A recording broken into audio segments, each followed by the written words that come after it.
उर्दू है मेरा नाम, मैं खुसरो की पहेली, मैं मीर की हमराज हूँ, गालिब की सहेली। दक्कन के वली ने मुझे गोदी में खिलाया, सौदा के कसीदों ने मेरा हुस्न बढ़ाया। है मीर की अज़मत के मुझे चलना सिखाया, मैं दाग के आंगन में खिली बन के चमेली। उर्दू है मेरा नाम, मैं खुसरो की पहेली।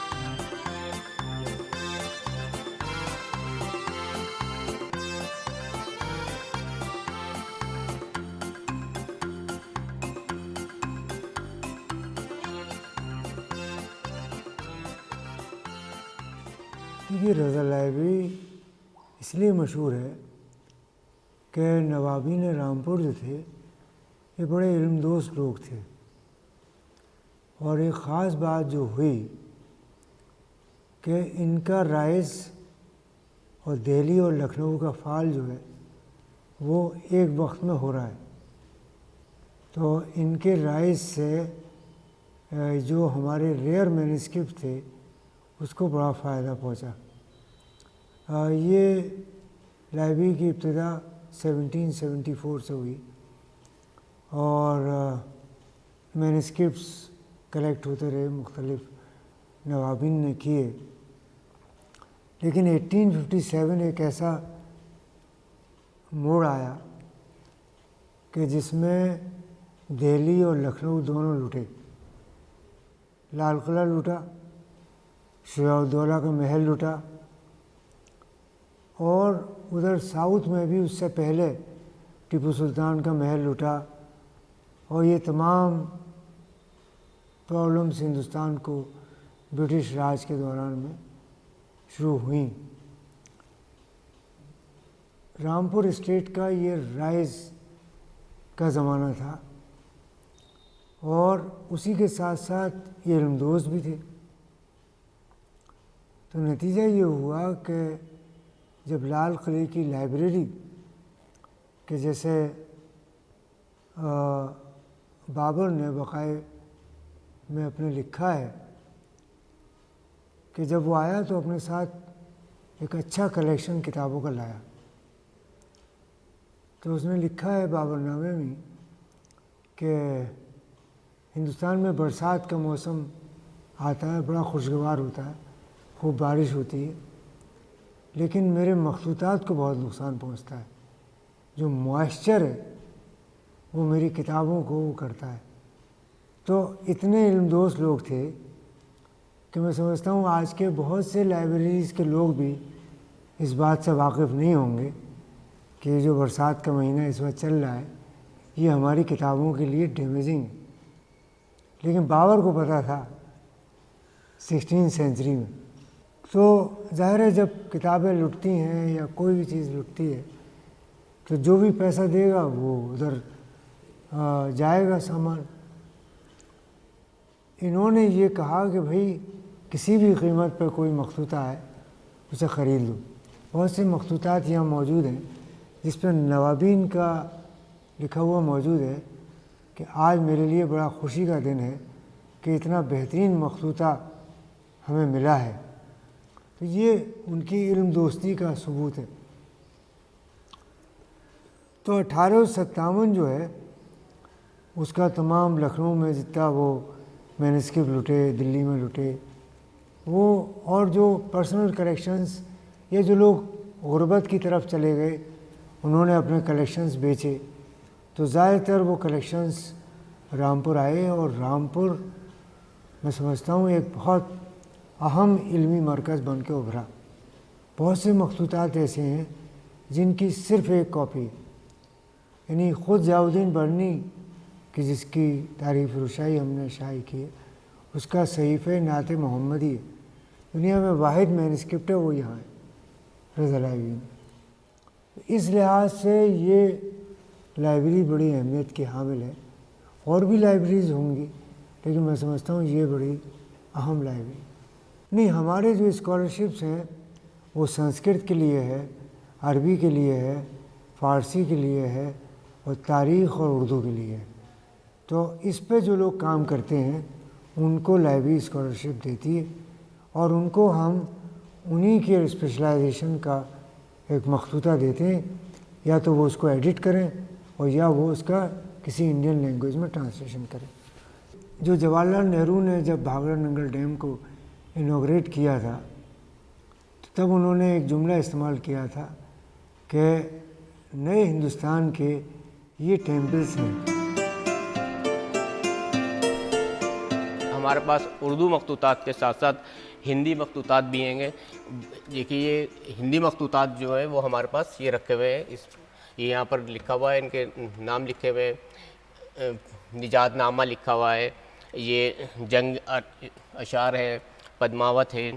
इसी तरह से पश्तू का कलेक्शन भी है हमारे पास, ये कलाम खुशहाल खटक है। उर्दू में मुख्तलिफ़ फ़नून पर हमारे यहाँ किताबें हैं। ये फ़िक़्ह पर किताबें जो हमारे यहाँ रखी हुई हैं, इसकी बाइंडिंग आप देख रहे हैं कितनी खूबसूरत है। ये नवाब साहब के ज़माने की बाइंडिंग है, इसकी लेदर बाइंडिंग है। ये हमारे यहाँ लेबॉर्ट्री है तो उसमें हम इसको वक्त पर देखते रहते हैं, इनकी ह्यूमिडिटी वगैरह चेक करते रहते हैं, और अगर कोई किताब में मॉइस्चर वगैरह आता है तो उसको हम लैब में भेज देते हैं। हमारे हिंदुस्तान में बहुत सारे पेपर ऑब्जेक्ट्स हैं और बहुत साल से हमारे यहाँ पर ऑब्जेक्ट पे काम होता चला आ रहा है। पहले जो है ट्रेडिशनल मेथड की तरह यूज़ होते थे। ये हमारे जो लगे हुए हैं जो घर में यूज़ करे जाते हैं, हमारे क्लोव है, तंबाकू है, सिनेमन है, नीम ऑयल है, ब्लैक क्यूमिन है, अजवाइन है, अश्वगंधा है। पेपर ऑब्जेक्ट पर मेनली जो है एक सिल्वर फिश नाम का एक इंसेक्ट्स लगता है बायोडिट्रेशन में, और फंगस है, और आपका एक बुक वर्म होता है, बुक लाइस होता है। इस तरीके के इंसेक्ट्स जो हैं पेपर पर बहुत ज़्यादा हार्मफुल होते हैं। तो अब हमारे आज के दौर में जो है साइंस बहुत तरक्की कर गई है, तो अब जो है केमिकल्स बहुत ज़्यादा यूज़ होते हैं। लेकिन आज से 500 साल पहले ये सब केमिकल्स नहीं थे। उस पीरियड में ये मैन्युस्क्रिप्ट्स हमारे सामने आज भी हैं। क्यों हैं, ये एक सोचने वाली बात है। वो है इसकी वजह से, क्योंकि उस पीरियड में जो घरेलू मेथड जो हैं, घर में जो यूज़ करने वाले जो चीज़ें हैं, उनके द्वारा जो है ये सब किताबें जो है बचाई गई। उसमें जैसे मेनली जो एक कीड़ा मैं आपको दिखाऊँ, सिल्वर फिश ऊपर लगा हुआ है इसमें, इसको हटाने के लिए किताबों से एक गेंदे की जो पत्तियां होती हैं उनको आप सुखाएंगे, गेंदे की पत्तियों को, और उसको ड्राई करके आप बुक में रख देंगे। तो ये जो कीड़ा होता है जो स्पाइन को मेनली खाने के लिए आता है, वो इस गेंदे की पत्तियों से वो दूर भागता है वो। तो ये बहुत ज़्यादा इफेक्टिव है ये सिल्वर फिश के लिए, गेंदे की पत्तियाँ। इसी तरीके से अजवाइन जो है बहुत ज़्यादा इफेक्टिव है फंगस के लिए। फंगस फफूंदी जो है किताबों में वो बहुत ज़्यादा लग जाती है मॉइस्चर की वजह से। इंडिया के अंदर फ्लक्चुएट होता है बहुत ज़्यादा मॉइस्चर। तो हमारा ये जो आपका अजवाइन जो होती है बहुत ही ज़्यादा इफेक्टिव है, मतलब आप इमेजिन नहीं कर सकते, केमिकल से भी ज़्यादा इफेक्टिव है ये फंगस के लिए। और जहाँ पर भी अगर फंगस दिखाई दे रहा है आप अजवाइन रखिए और वहाँ से जो है 100% फंगस जो है हट जाएगी। इसी तरह से हींग जो है इफ़ेक्टिव है टर्माइट के लिए। आप कहीं पर भी टर्माइट का कोई भी अटैक अगर हो रहा है, आप वहाँ पर हींग को रखिएगा, हींग से जो है टर्माइट बहुत दूर भागती है। इसी तरीके से एक होता है कैम्फर ऑयल जो होता है, अगर आप उसको रख देंगे तो आपका किसी भी तरीके का बायोडिट्रेशन जो है उस एरिया में नहीं होगा। इन सब का मिक्सचर बनता है।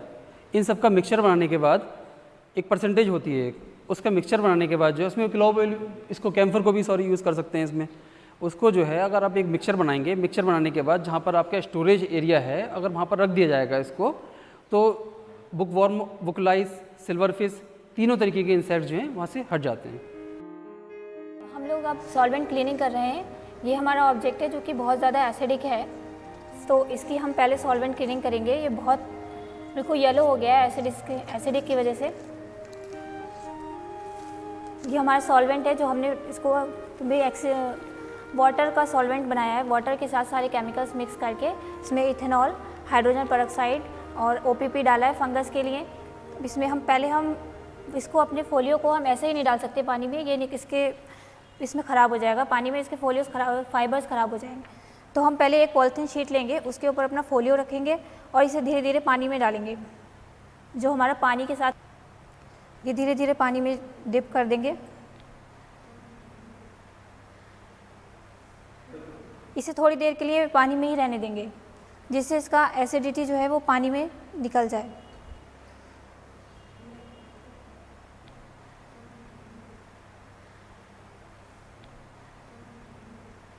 कुछ टाइम ड्यूरेशन के बाद हम इसे पानी से बाहर धीरे धीरे निकालेंगे, जो ये पानी इस पॉलीथीन शीट की हेल्प से।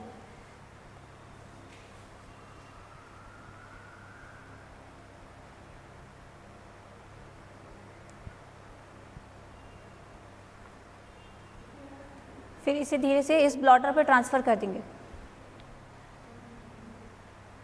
और पॉलीथीन शीट इस पे से हटा देंगे।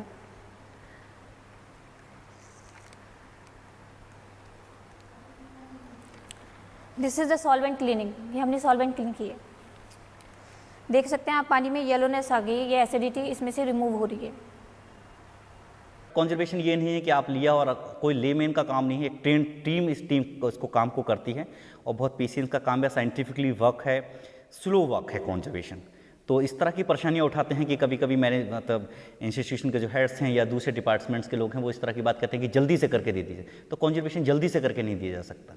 हम लोगों ने यहाँ पे एक जब ये जिस लेबोरेटरी में आप बैठे हैं ये पहले स्टोर हुआ करता था, तो जब इसको फिर हमारी लेबोरेटरी जब इस्टेब्लिश हुई 1995 में, तो यहाँ से सारा मटेरियल हटाया गया। तब हमारे इस स्टोर में काइट पेपर के ऊपर लिखा हुआ एक कैलीग्राफी मिली जो बहुत बड़े साइज़ में थी।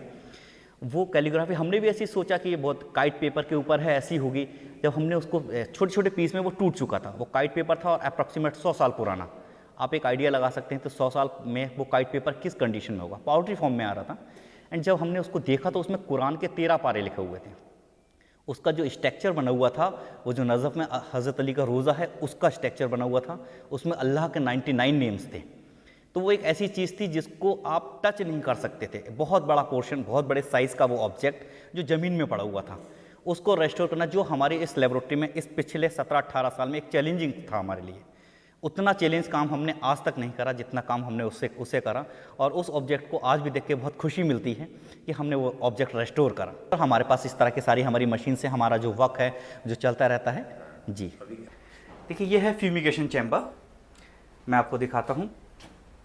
अब कोई भी बुक्स या मैन्युस्क्रिप्ट्स जो हमारी लेबोरेटरी में ट्रीटमेंट होने के लिए आ रही है, या तो फंगस अफेक्टेड है या इंसेक्ट्स अफेक्टेड है, अगर हम उसको डायरेक्ट क्लीन कर देंगे तो उसके पोर्स जो हैं एटमॉस्फेयर में फैलेंगे जो दूसरी बुक्स या मैन्युस्क्रिप्ट पे अटैक कर सकते हैं।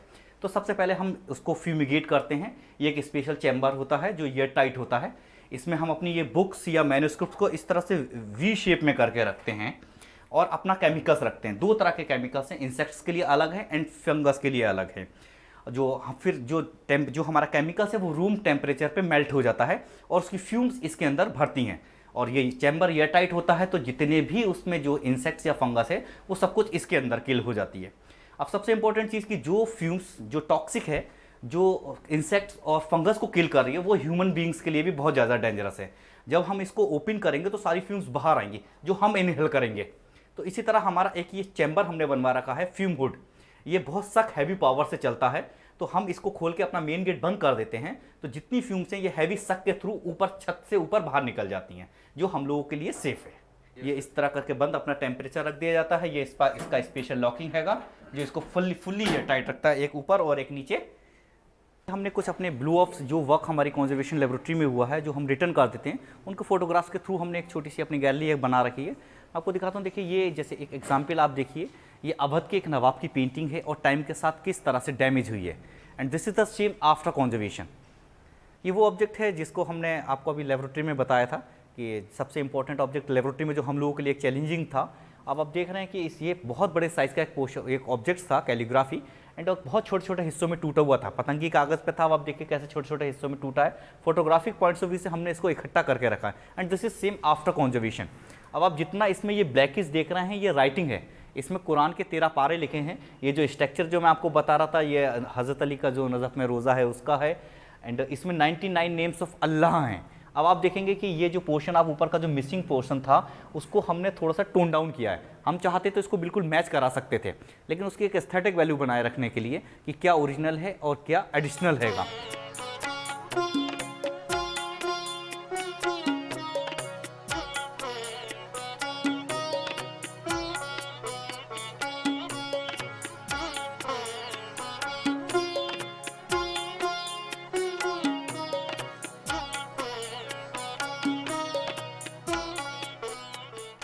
रामपुर रज़ा लाइब्रेरी न सिर्फ हिंदुस्तान में बल्कि दुनिया में एक पहचान रखती है और इसकी शोहरत यहाँ पर जो मौजूद मखतूतात का ज़ख़ीरा है उसकी बुनियाद पे है।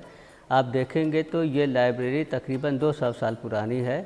नवाबों ने जब यहाँ पर स्टेट कायम किया था उसके साथ लाइब्रेरी कायम की थी। सबसे पहले नवाब फैज़ुल्लाह खान, जिन्होंने इस रियासत को 1774 में कायम किया था, रामपुर रियासत को, उसी के साथ साथ जो उनका ज़ख़ीरा था उनके आबा व अजदाद से उनके पास ये मिला था, उन्होंने यहाँ पर किताबों का ज़ख़ीरा उसके लाइब्रेरी की शक्ल में महफूज रखा। बाद में जो उनके डिसेंडेंट थे, उनके वारिसीन थे, उन लोगों ने भी इसमें इजाफ़ा किया। और ख़ास तौर से आप देखेंगे कि इस लाइब्रेरी की जो तारीख़ है उसमें नवाब मोहम्मद सईद ख़ान के अहद में इसको बाकायदा एक लाइब्रेरी की शक्ल दी गई और नवाब मोहम्मद सईद ख़ान ने उसके लिए एक मोहर बनाई थी। और ये पहली मोहर है जो इस रज़ा लाइब्रेरी के पुराने मखतूतात और किताबों में वो मोहर मौजूद है। उस पर लिखा हुआ हस्त ई मोहर बर कुतुब खाना वालिय रामपुर फरजाना, ये नवाब सईद मोहम्मद सईद ख़ान की ये मोहर है। उसके बाद नवाब यूसुफ़ अली ख़ान का ज़माना आता है। 1857 के गद्र में दिल्ली और लखनऊ जब उजड़ गए तो वहाँ से बहुत से पढ़े लिखे लोग यहाँ पर आए और उन्होंने यहाँ के इल्मी माहौल को और ज़्यादा परवान चढ़ाया। आज़ादी के बाद उन्होंने इस रियासत को जब मर्ज किया तो लाइब्रेरी को स्टेट गवर्नमेंट के हवाले कर दिया और वो ट्रस्ट काम करता रहा उस वक्त तक, यहाँ तक कि 1975 में इस लाइब्रेरी को सेंट्रल गवर्नमेंट ने टेक ओवर कर लिया।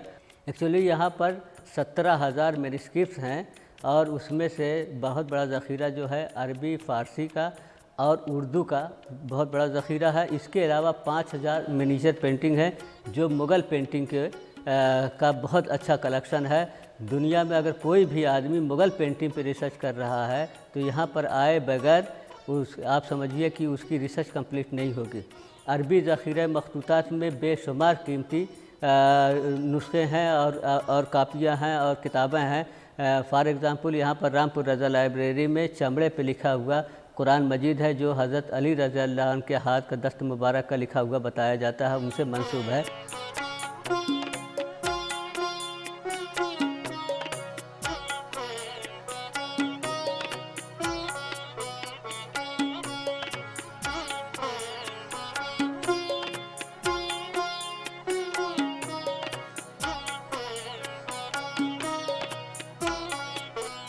कैटलॉग का मकसद होता है save the time of user. जो स्कॉलर आता है उसका टाइम बचाया जाए और उसे जल्द से ज़्यादा इन्फॉर्मेशन उसके मतलूबा मैन्युस्क्रिप्ट के बारे में उसको मिल जाए। कैटलॉग कई तरह का होता है। कार्ड कैटलॉग होता है, एक रजिस्टर कैटलॉग होता है। तो रजिस्टर कैटलॉग में सब सब्जेक्ट की एक जगह मिल जाती है लिस्ट। कार्ड कैटलॉग में उस किताब डिक्शनरी के हिसाब से किताब को तलाश कर सकते हैं। लेकिन हम जो कैटलॉग बना रहे हैं ये डिस्क्रिप्टिव कैटलॉग कहलाता है। ये बहुत डीप स्टडी के बाद होता है। इसमें बहुत वक्त लगता है, एक एक मखतूते पे कई हफ्ते भी लग सकते हैं। हम पूरा मखतूता अव्वल से आखिर तक पूरा पढ़ते हैं और उसके अंदर की सारी इंफॉर्मेशन निकाल कर हम पूरे प्रोफार्मा पर फीड करते हैं।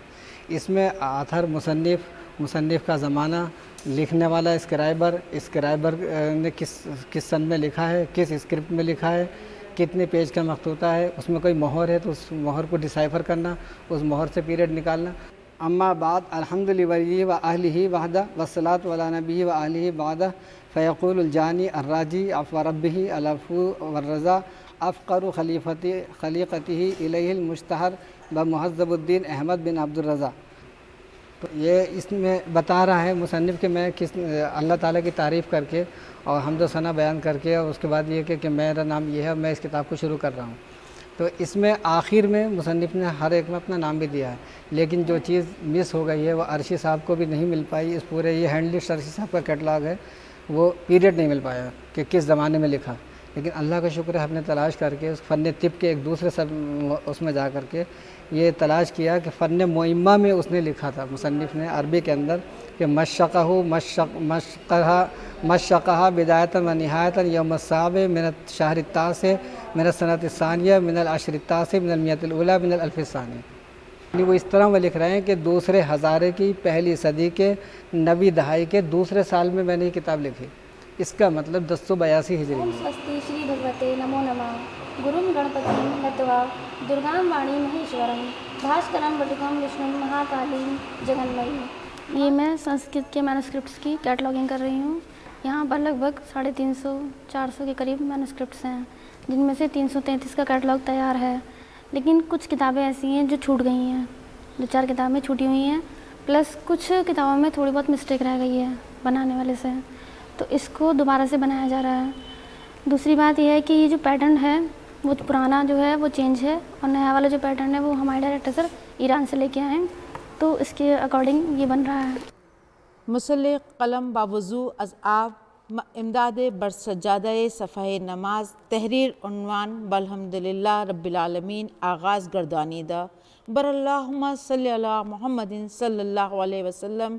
मैं यहाँ फ़ारसी में काम कर रही हूँ और ये कैटलॉग यहाँ पर कम से कम 7000 के करीब कैटलॉग है हमारे रज़ा लाइब्रेरी में।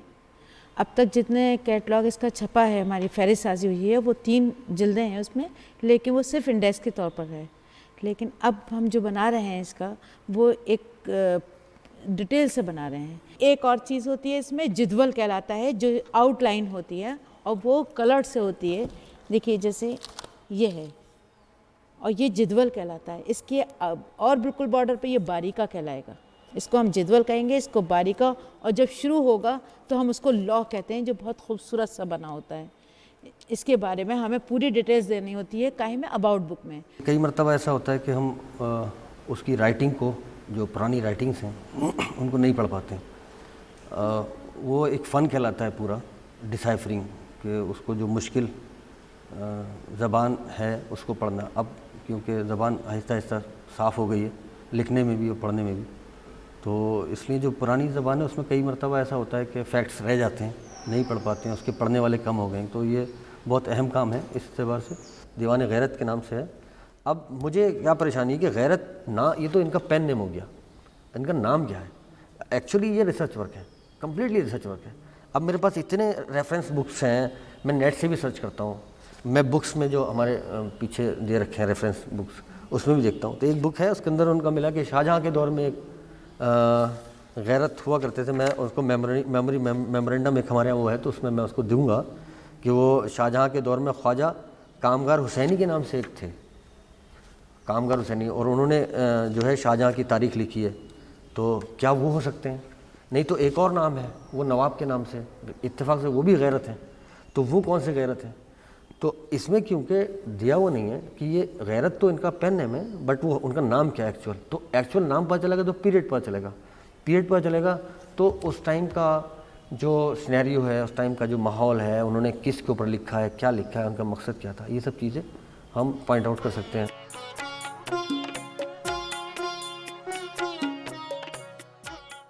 ये हमारा पब्लिकेशन डिपार्टमेंट है, जो रज़ा लाइब्रेरी की अहमियत है।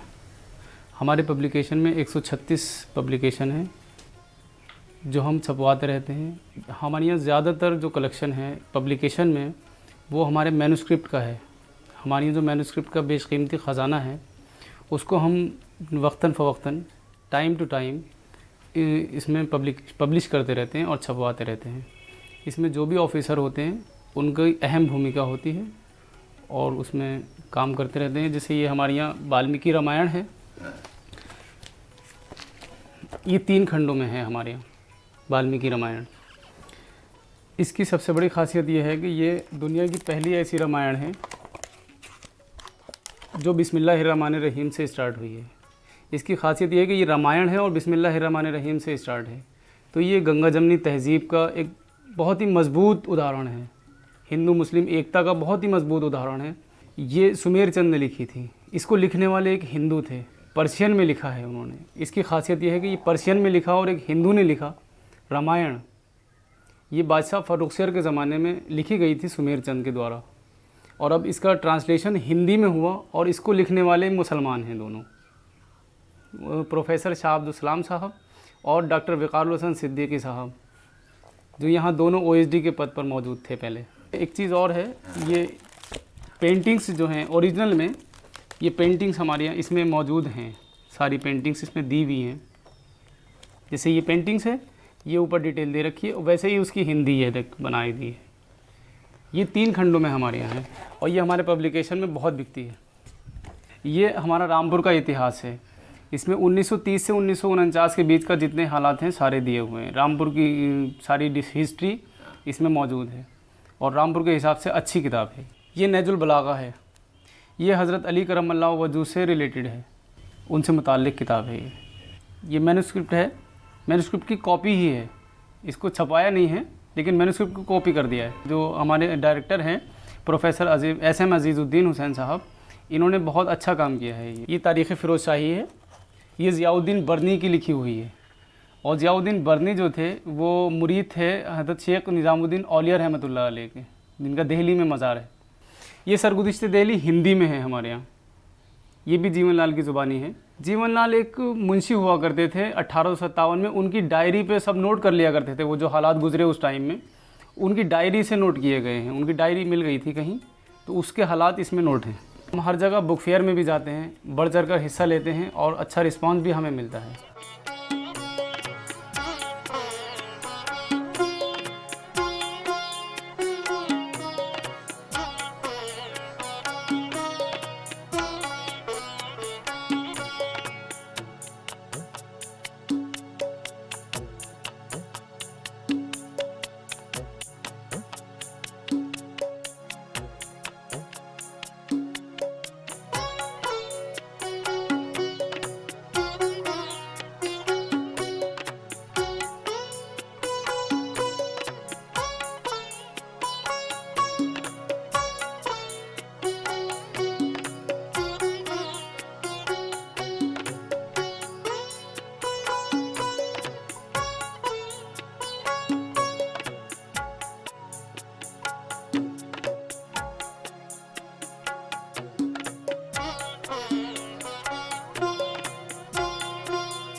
लड़को आओ, चलो मश्क करो।